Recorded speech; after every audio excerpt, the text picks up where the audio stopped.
TopMedTalk. Monty Mythen here. As we prepare to move into the next phase of the COVID crisis, we're going to be widening our focus here on TopMedTalk. We will continue to deliver COVID-specific programs, but we all have a huge additional responsibility as we try to reboot normal services. So although this piece is not directly related to COVID-19, we believe it's information that is crucial to the bigger task of rebuilding the healthcare system as we learn to adapt and live with this new virus.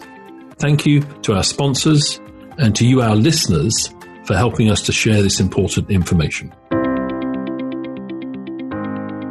Tim Miller, who's been up here before. Tim is from Duke University, and he's going to be talking about perioperative blood pressure. Welcome, Tim, please. Thank you, Desiree. Tim, so I was in the group with you and a number of other people in the audience.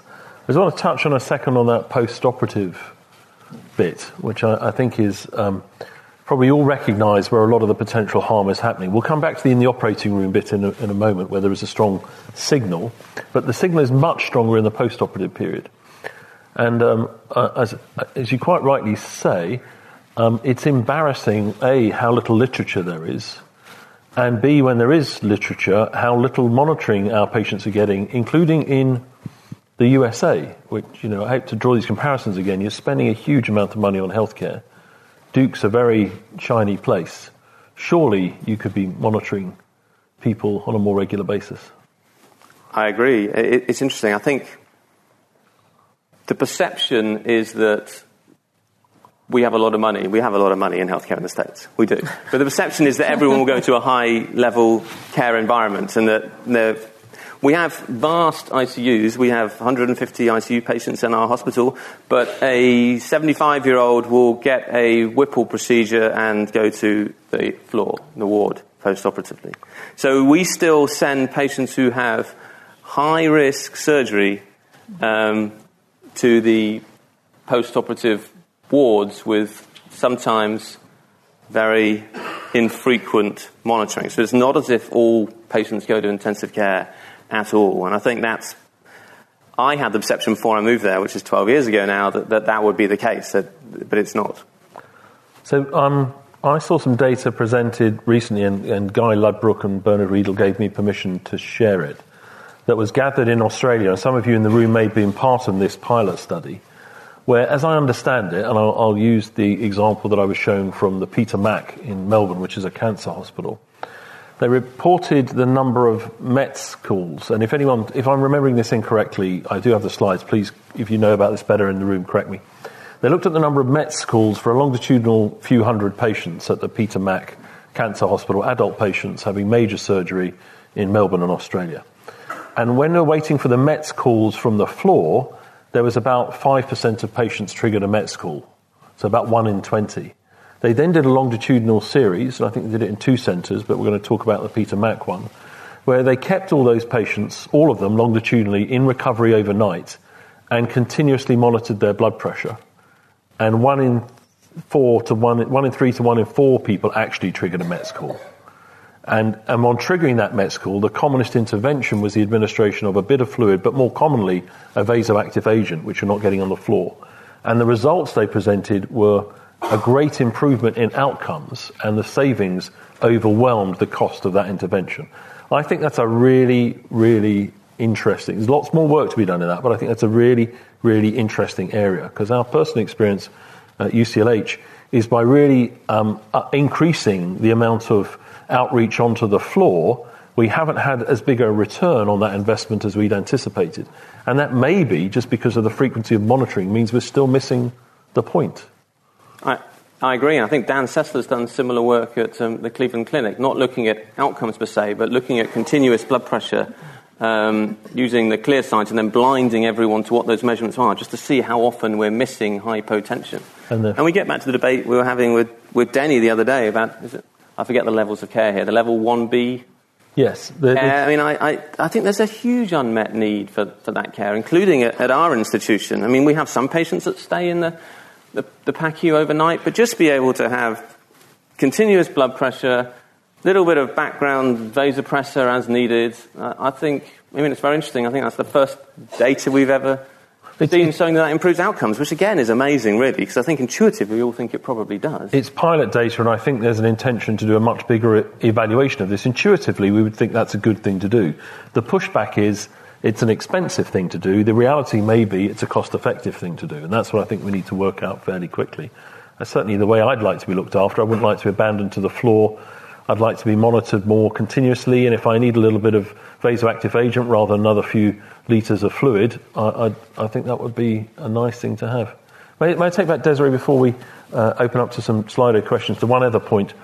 The prize paper yesterday, the one that won, which was a large data set from the USA, has really moved us on with those observations from the Cleveland Clinic, I would suggest.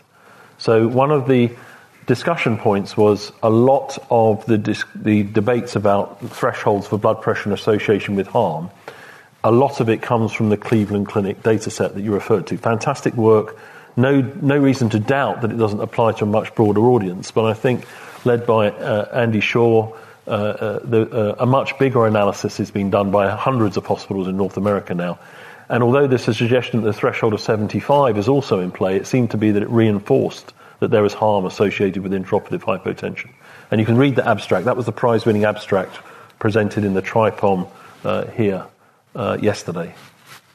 Yeah, so I mean, a lot of the evidence so far is from one institution, so we need to replicate it, and it's great that that's occurring. And I think we're starting to get other data from Australasia as well. So I do think, this, like anything, you get one group that are starting to analyse their data, and then 3 or 4 years later you start getting other groups. And I think we're in that cycle at the moment, and so far it all seems to add up pointing to the same conclusion. But we must be clear before we open the discussion, they're predominantly associations. Yes. The causation link is far from proven. Absolutely, but I think, at least in my practice and what we agreed at the POQI, is that it is an association, but I think it's an association that it seems sensible based on this association to do everything you can to try and reduce the episodes of hypotension that occur. Not that previously I was liberal with hypotension, but I think there was this argument that it's, particularly with induction of anesthesia, that it's just an anesthesia-induced, high flow, low pressure state, and that wasn't associated with harm. Yeah. And I think we have now evidence that is associated with harm. So it seems prudent to be more careful to try and avoid that. I think Mike wants to... Yeah, we'll go ahead and... Optimise. So the original Optimise study, which I know was about goal-directed fluid therapy, one of the most striking findings from it, from my perspective, so they randomised to the group with fluids and some dopexamine, and the group that didn't have it. And in the group that didn't have it, 85% were receiving boluses of some kind of inotrope or pressor. And that, although it's not what the trial is about, that does seem to suggest that maybe just infusing a low-dose inotrope or pressor all the way through is going to make the ride a lot less rocky. Yeah. And it's just interestingly, if you look at the Fedora study that you were involved with, which was a goal-directed therapy study, labelled as a goal-directed therapy study, it's actually... And the IMPRESS study is labelled as a blood pressure study. If you look at the two studies, they're actually basically pretty similar. You optimise fluids first, and then if they're still hypotensive, you start a vasopressor. So they're labelled as completely different studies, but the same approach. And again, in Fedora, a significant number of patients needed a vasopressor infusion. I can't remember the exact percent. 25% had an adequate index and a MAP below 65, and that was the trigger to start a vasopressor infusion, and that was about a quarter of the patients. Needing an inotrope to get an index above 2.5 litres per minute was very rare. So the common intervention is a vasopressor after the best you can do to try and get volume and flow right. TopMedTalk. Nick Majerison here. Thanks for downloading TopMedTalk. TopMedTalk is the broadcasting arm of EBPOM, Evidence-Based Perioperative Medicine. EBPOM has been advocating perioperative medicine for many years now, using the traditional conference circuit, where people have attended meetings from all over the world and heard some of the latest information. However, in the face of the COVID crisis, EBPOM took a bold decision. We've transposed the entire conferencing experience into an online experience.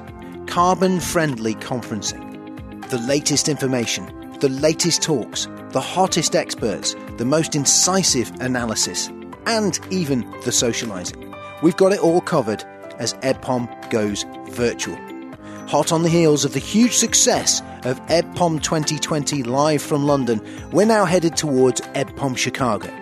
Come aboard and be part of one of the most exciting developments in medicine since the stethoscope. EBPOM Chicago. Get yourself to ebpom.org now and guarantee yourself a place at one of the most exciting conferences in the world.